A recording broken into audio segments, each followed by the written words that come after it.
pumipirma kayo nang hindi nyo pala alam yung pinipirmahan nyo. Nakakantsawan pa eh. Ngayon lang po ako nakakita.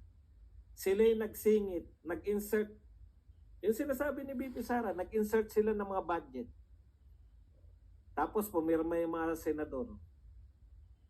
Alam mo yung mandurugas ka, dinugas ninyo yung mga parang naglalaro kayo tapos nandugas ka, tapos pag nahuli ka ng dudugas, sisihin nyo pa yan, eh kasalanan yan. Nagpadugas kayo. Di ba? Yan po ang babantayan natin yung Senado.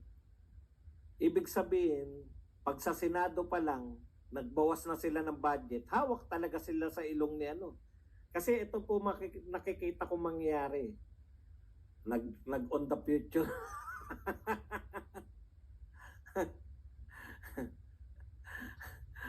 Nag-future din tayo, no?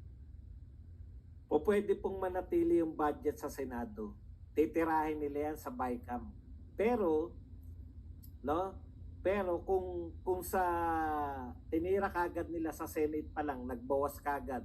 Sino ba yung appropriation sa Senado? Si Grace po ba? Pag si Grace po bumigay kagad, nagbawas dito sa DepEd, alam na natin, hawak sila sa ilong. Pero kunwari nagmatigas, babantayan natin yung BICAM.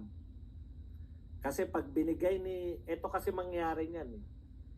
Pag binawasan sa, tandaan nyo, Kongreso, ano pa lang yan, House of Representatives.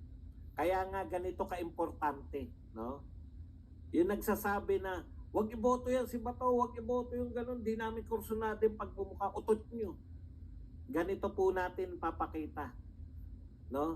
Gaano ka-importante yung Senado. Kasi wala na tayo asahan sa mga congressman.